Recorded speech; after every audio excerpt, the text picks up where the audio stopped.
Jen, while the family chose not to speak, they were filled with emotions as they stood behind attorney Rex Elliott as he walked through the final moments of Lewis's life, calling it a reckless use of excessive deadly force by the Columbus Police Department. A mile behind me, where I'm standing on Gilchrist Road, is where this situation took place, evolving from a standoff to an officer-involved shooting around 9 a.m. this morning.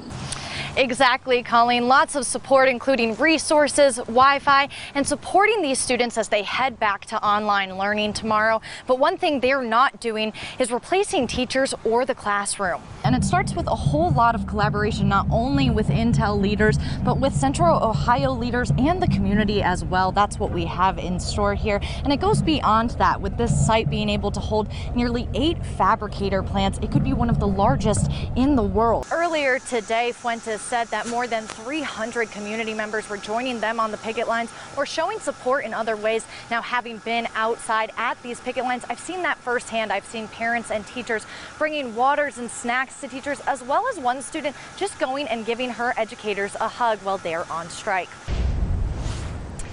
It's a new year, but it's the same policies. That means you cannot bring a bag into the shoe tomorrow. Behind me is where President Biden and other leaders will gather on Friday to break ground on Intel's nearly 1,000-acre semiconductor chip plant here in New Albany, signaling a new era for America and Ohio.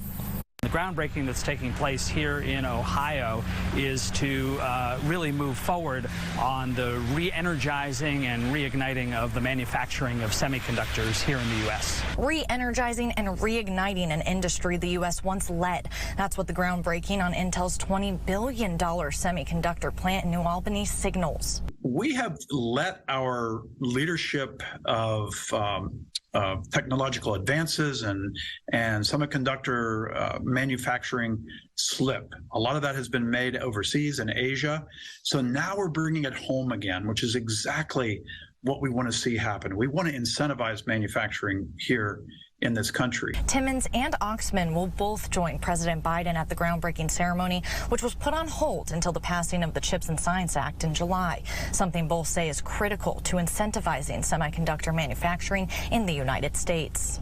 The process of manufacturing those semiconductors is incredibly complex and time-consuming, and that's why the footprint is so large. It's why so many jobs are created, and why it's so exciting that the CHIPS and Science Act is bringing this manufacturing capability here to Ohio. It is great for the nation, it's great for the world, and it's fantastic for manufacturers because it helps loosen up that supply chain and allows us to get our products back out onto the market again. Coming up at 6 o'clock, we'll hear more about the importance of Friday's groundbreaking and what such a large plant means for the U.S. Raise awareness for eye, organ, and tissue donations. This is where NBC4 was able to witness one special moment.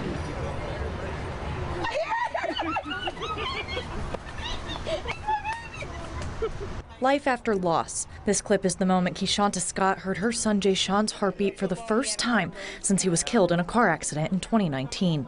When they're gone, you can't do anything, to me personally with them. So the importance to me is just your loved one living on. Tragedy to triumph. I'm glad that some good can come from a tragedy and that I can carry this heart and take care of it, and he can live on through me. This special moment happened at Lifeline Ohio's Dash for Donations 5K Run and Family Fun Walk, an event that's been on hold for 2 years because of the COVID-19 pandemic, something that hits close to home for donor recipient Mike Castor. By the end of July, I was in the ICU, and my lungs were just deteriorating to the point where they started talking to me about really needing to have a lung transplant. The event's goal is raise awareness for organ, eye, and tissue donations. It also provides the opportunity for recipients and donor families to share their stories and have special moments like Scott and McGill's. Reporting in Columbus, I'm Karyssa DiAgostino, NBC4. The rain will not keep fans away who have been preparing for this day since last night and even early this morning. Yeah, for sure. Of course, we got down here last night. It's going to be exciting, and to have a top 5 game here in Columbus week 1 is huge. I'm confident, but pretty nervous. For the first time since 1995, The Ohio State University will host Notre Dame in Ohio Stadium, and fans have traveled from all over, including AJ and Brady Ruffing, who ironically live just outside of Fighting Irish territory. Everybody up there is Notre Dame fans, so we're gonna win this one. We're gonna bask in it. We're gonna be insufferable for about a week or so.